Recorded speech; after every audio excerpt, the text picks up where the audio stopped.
Siya si Nanay Isin, ang matandang nakatira sa isang liblib na gubat. Sabi po nung lalaki, bahala na raw po sila doon. Halos isang taon na silang nakatira dito sa munting kubo na ito na halos sira-sira na. Nangingi po ako sa mga tao. Kami po ay hirap na hirap talaga. Iba po dyan ang lalait po sa amin. Ba't nila kayo tinatawag na aswang? Minsan po hindi kami nakain na pula ng tanghalian. Minsan po 2 araw. Bakit nga ba pinangingilagan siya ng ibang tao at tinatawag pang aswang? Dito po kami sa isang lugar na dito pa rin sa bayan ng Kapalonga. At meron kami ditong nakita na tao na alam ko na kailangan din ng tulong natin. At meron ako sa kanyang gustong alamin na base sa sinasabi ng mga tao na pinagtanong natin tungkol sa kanilang buhay. Kaya ngayong araw po, samahan nyo kami, papasukin na natin itong medyo gubat na to para makamusta natin at matanong natin yung sitwasyon ng buhay nila. Kasama ko si Rans TV, supportan nyo din yung mga vlogs niya. At si Commander nandun pa kina Buboy dahil nga hindi pa rin si Buboy makapag-ayos ng kanyang mga requirements, pero may naisip niya yata silang paraan para makarelease na si Buboy ng kanyang service at makasama na ng dire-diretso sa amin. Okay, so makita nyo medyo gubatan talaga to.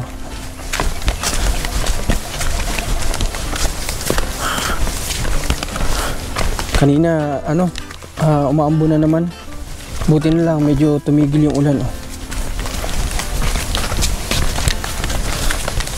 May puno dito na putol. Langka ba ito? Hindi. Okay, ang ganda ng kahoy niya. Kulay dilaw. May mga aso ba dito, Rans? Meron?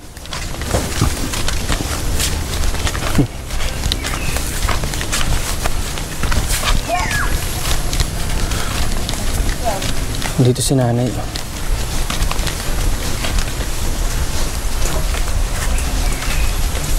Nay! Magandang hapon ho. Magandang hapon po. Anong ginagawa mo? Gagamas po. Gagamas-gamas ka. Kamusta ka naman po, Nay? Ito, naggagamas-gamas. Ito po bang lupang ginagamasan niyo ay sarili ninyo ito? Hindi po. Kung nakitira lang po ako, kay enjoy din po ito. Nanay, pakilala muna kami. Itong kasama ko si Rans. Ako naman si Marcos, ha? Nanay, gaano katagal na kayo nakatira dito sa lugar na ito? 1 taon pa lang po kami at gawa po ng kami po ay kinuha ako ng pamangking ko po ay binalik din agad ako. Binalik ka din agad? Okay. Ito pong natatanaw kong tahanan ninyo, Nanay. Sino po ang kasama ninyo dyan? Ang asawa ko po nasa ospital po. Ay! Nasa ospital? Po, wala pong kasama. Wala po kami anak dito. Kaya po, sulog po kami mag-asawa lang. Kaya po kami hirap po. Saan na po ako naglilisya ng pira namin. Bakit na paano po ang asawa ninyo, Nay? Nakagat po ng pusa at saka po yung pong katawan po niya ay masasakit. Pati po ulo. Nanay, kaya po kami. Nanay, bakit hindi ba siya naturukan? Hindi po, at tagal na po yun. 1 taon na po yun. May 1 taon na siyang nakagat ng pusa? Po, ay ngayon lang po naramdaman ng sakit. Paano po siya naman po yun ay? Mga aso niyo po ito? Po. Uy, okay mga ngagat. Madami pa na kayong alagang aso, Nay. Po, kasamahin po namin dito pag nagsusulo po ako. Halimbawa yung isa po ay nasa ospital na ganyan. Isa po kasama. Nanay, punta tayo dun sa bahay ninyo. Tara, po kayo. Tara, punta tayo dito sa bahay nila. Hey! Madami si Nanay alagang hayop. Hey! Maraming alagang aso. Huwag mangangagat. Dali, makakagatin tayo niya, Nanay. Pasok. Ay, grabe itong tahanan mo, Nay. Po. Ito po ang bahay namin. Dito na lang po ako. Ang dingding po ay palapa ng niyo. Kung ako nagkakamali. Po, palapa po lang. Dito sa tahanan po mga kababayan ni Nanay, sa napapansin ko dito. Ito ay gawa-gawa lang sigurado nila ito. Sino po nanay nagawa nitong bahay ninyo na ito? Kami po. Kayong mag-asawa? Ditong bahay na ito, isang taon na kayo dito nakatira? Po. Nanay, ano ang kinabubuhay ninyo? Paano kayo kumakain? Kung minsan po na hingi po ako sa mga tao po dyan, kung minsan ng bigas, huwag po yun. Kung kailan po kami makabigay ng payout namin, tagal po ng payout, ay nangihingi po ako sa mga tao. Kami po ay hirap na hirap talaga. Nangihingi lang kayo ng makakain nyo, ganyan? Wala naman po ako trabaho dito. Hindi po magtanim-tanim yung kaunting yan. Hindi pa naman po nalaman. Nanay, kayo ba ilang taon na kayo? Matagal na po kami nagsama. Nasa 11 anyos na po. Ikaw na, ilang taon ka na po? 67 po. 67 na? Ang iyong asawa, tanda mo bang edad niya? 67 na po yun. Ano po palang pangalan ninyo, maiba ko? Euprosina po ako. Euprosina? Po. Ang ganda ng pangalan ni nanay. Anong apelyido mo? Ay, sa dalaga po ako, Bakatan, kay Uwas po. Ali po ako sa dalaga, sa asawa po Bakatan na. Mrs. Bakatan na po ako. Nanay, hindi ba kayo nagkaanak ni tatay? Hindi po, puro agas po. Bakit? Ano nangyayari? Kuwan po, hindi po ako hilot ay. Kaya po. Ano yun? Parang may problema kayo, ganyan? Po. Pero wala naman kayong ibang ginawa sa nung may dala-dala kayo na makakasama sa baby, wala naman. Wala naman po. Talagang ano lang, Nay. Talagang problema lang sa matras ninyo siguro. Po, baba. Mababa. Sobrang dami mong alagang aso, Nanay. Baka mamaya, isa pa yan sa makakagat sa inyong mag-asawa. Hindi naman po kami kinakagat niyan. Hindi naman. Hindi. Okay. Nanay, ano po ang mas makomportable kayong itawag namin sa inyo? Anong tawag namin sa inyo? Maski po nanay Isin na lang po. Nanay Isin? Si Nanay Isin. Nanay Isin, paano pag dumarating yung punto na wala kayong mahingian ng pagkain? Ay, kuwan po, nagtitiis po. Huwag na ako. At kuminsan po, hindi kami nakain na nakula ng tanghalian. Ay, ganun? Wala pong mahingan. May time na hindi kayo kumakain mag-asawa? Kuminsan po 2 araw. Hala, 2 araw ko hindi nakain? Kuminsan po ganun. Naghihirap nga po kami. Wala sa amin dito tumutulong. Grabe naman yun, 2 araw. Paano naman yung natitiis na nanay? Tinitiis po namin yung tiis ng pagkain. Kaya po kami ganito na lang. Grabe naman, 2 araw po sila minsan hindi kumakain. Talagang manghihina si tatay din nun. May sakit na nga po, hindi po makakain. Naroon po yun sa ospital. Ganda po yun, dinala sa ospital ni Dong Padilla na libre na po sa gamot. Sino nagdala sa kanya, Nay? Yung pong kanilang tauhan na nasa bayan. Sinundo dito? Naghingi kayo ng tulong. Tapos pinuntahan dito yung asawa ninyo sa madaling salita. Sa tinampo po. Kaya po yun. Sino ang kasama niya sa ospital? Wala. Wala po. Sabi ko po dun sa nagdala sa kanya, wala po magbabantay dyan dahil po walang tao sa bahay. Ay sabi po nung lalaki, bahala na raw po sila doon. Kaya po di ako napunta tulang tao dito. Oo naman. Kaya po hirap na hirap kami maigi talaga.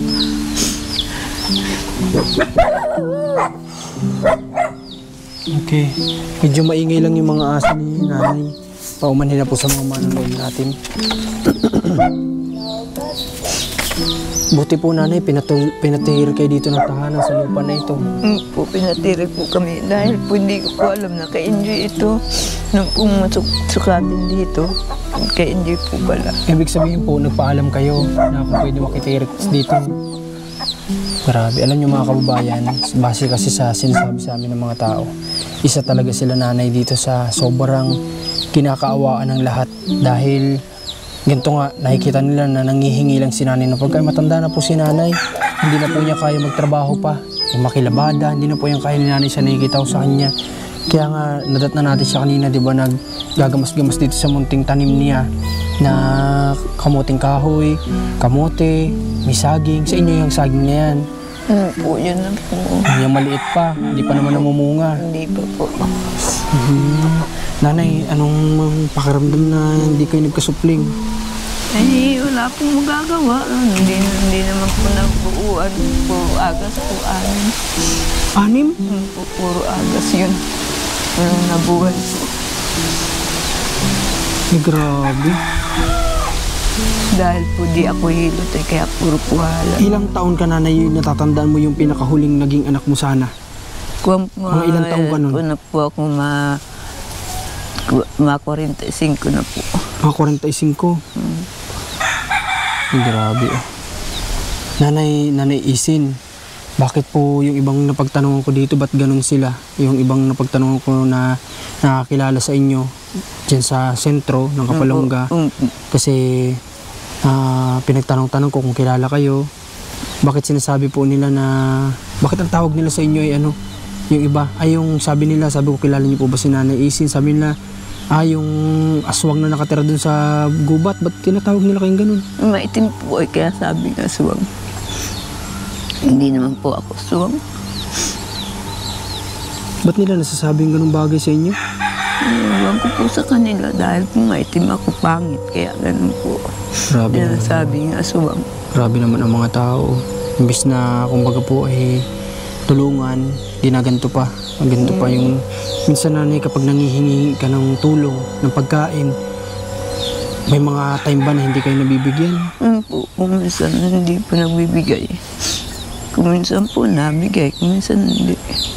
Ay ganun. Po. Pero wala namang time na yung tinataboy kayo, Wala man po. wala namang nangyaring ganun kahit papaano. Napusa na lang po akong umalis po, hindi nagbibigay. Naalis ka na lang. Po. Grabe. Okay. Kanina yung habang nagtatanong-tanong ako tungkol kay nanay, yung narinig ko ngayon, ilang tao din nagsabi sa akin na tinatawag nilang aswang si nanay. Baka kasi siguro liblib itong tinitirhan ni nanay, di ba? Kasi gubat ito na nagtitiis kayo dito sa gubat, na sanay siguro sila na nasa ano na ang mga tao ngayon, si nanay nandito pa rin sa gubat at sila lang dito ni tatay, kaya siguro siya tinatawag na ganun. Pero si nanay ay hindi po aswang, sa mga hindi siya aswang. Okay. Nanay Isin, ngayon nagtanghalian ka naman. Po, nagkain naman po ako. Anong kinain mo ngayon? Kanin po. Anong ulam? Isda pong maliliit.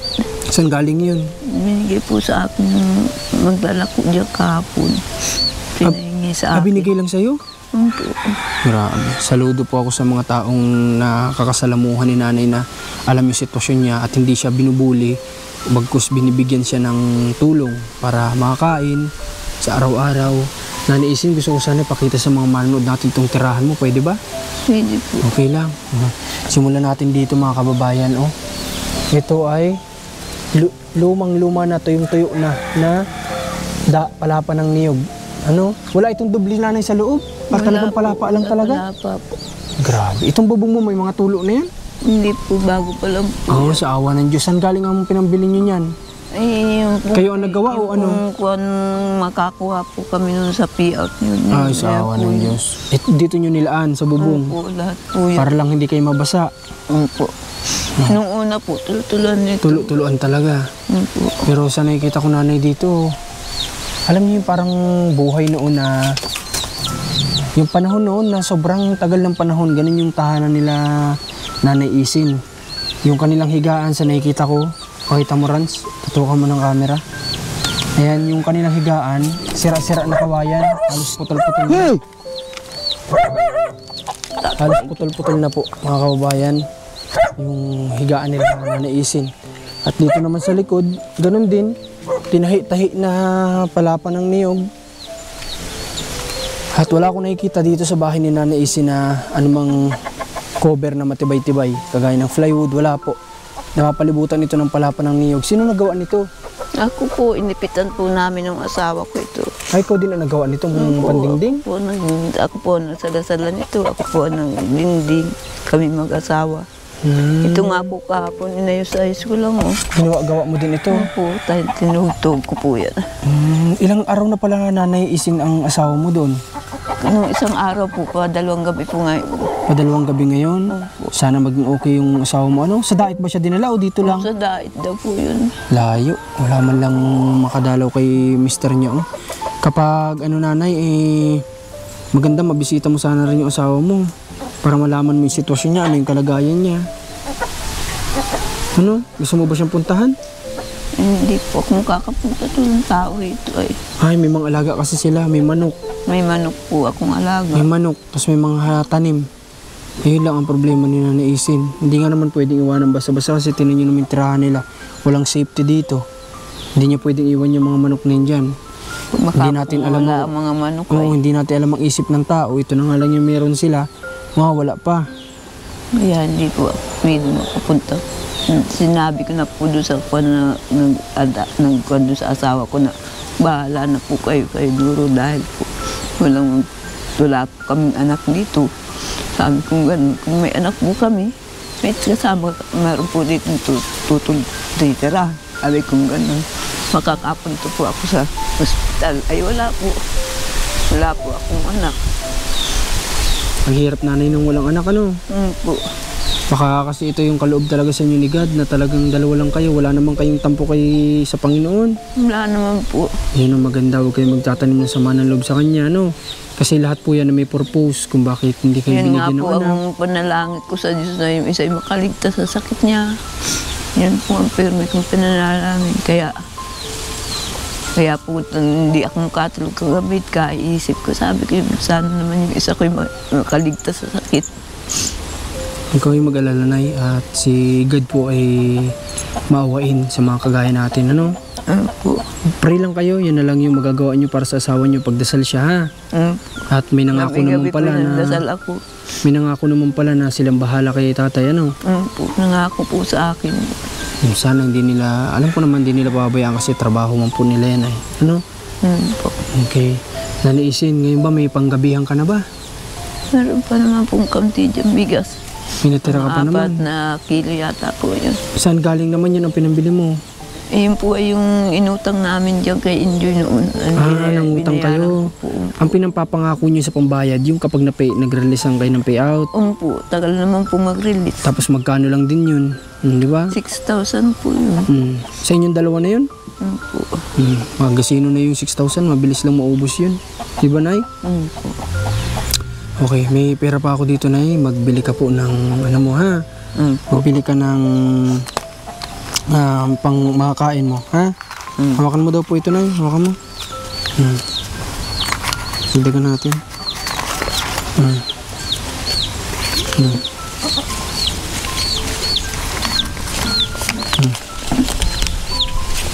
Makakabili na kayo ng pagkain niya, Nay? Po, salamat po. Wala po naman, Nay, ha? Kunting biyaya lang din sa amin ng Panginoon, sinishare din namin sa mga kagaya po ninyo. Ha? Pagpasensyahan nyo muna at ito pa lang yung naibigay ko sa inyo, ha? Po. Sana Nanay Isin, hindi ito yung una't huli natin pagkikita, ano? Po. Okay. Anong plano mong gawin dyan sa munting pera na yun? Yung iba po nito, pag nagpunta po yung lalaki diyan sa bahay, bibigay ko po ang iba po nito. Para sa asawa mo? Po. Ay, ibigyan daw niya yung asawa niya na nandoon sa ano. Kumbaga ipapahawak niya na doon sa nagkuha sa asawa niya para sila naman ang bahala. Ganun gagawin mo? Po. Bibigay ko po ito doon. Padadala ko po sa kanya. Okay. Sige po, Nanay Isin. At sa ngayon, huwag ka na munang maglabas-labas, bumili ka lang ng pangangailangan mo dito kasi hindi po maganda ang panahon, parang balita ko may low pressure area pa. Ha? Mag-ingat ka po dito sa bahay mo, ha? Okay, sige po, Nanay Isin. Masaya kami na nakilala ka po namin at masaya din kami na may mga taong concern sa inyo na inilapit kayo sa amin, ano? Yun nga lang, yung ibang napagtanong kayo medyo negative ang sinasabi na ganun nga, na panglalait. Pero yun nga, sinabi ko sa inyo na Ngayon nga po, dito nga panalait nga po ang gawa sa akin ng mga tao dyan. Yung iba po hindi. Ang iba po dyan ang lalait po sa amin. ano po ba yung nakikita nila sa inyo, Nanay Isin, kapag nandyan kayo sa lansangan, nangihingi, ba't nila kayo tinatawag na aswang? Yung bukod Eh, sa yun kulay bukod ninyo, po yun, bakit? Bukod po yun. Kuwan po yung pong panghingi ko, yung pong kinagagalit po ng mga tao dyan sa akin. Nanghihingi daw po ako para daw po ako magpapalimos.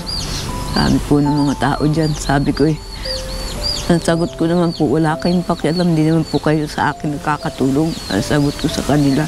Yun yung mga taong hindi maganda ang tinatrato sa inyo. Po. Hindi, baka kapag salita ka talaga ng ganun mga kababayan, kung nanghihingi ka ng kunting tulong, hindi na nga ikaw binigyan, sinabihan ka pa ng masasama, sinabihan ka pa ng aswang. Okay. So, sige po, Nanay Isin, pupunta muna kami, ha? Po. Maggagamas ka pa ba? Wag na muna. Magpahinga ka muna, ano? Po. Okay. At siguro puyat ka, sabi mo, di ka nakatulog. Dahil nga sabi mo... Pagigising ko nga po pagbatok ng aso. At dahil sabi mo nga, puyat ka dahil hindi ka makatulog dahil pag-aalala sa asawa mo. Po. Ano? Okay, sige po, Nanay. Maraming salamat mga kababayan sa lahat po ng nais magpaabot ng tulong kay Nanay Isin. Pwede nyo po kami kontakin sa Marcos TV channel sa ating page. At sa may mga busilak na puso natin dyan na mga manonood na nakakaluwag sa buhay, huwag po tayong dalawang isip na tulungan si Nanay Isin din.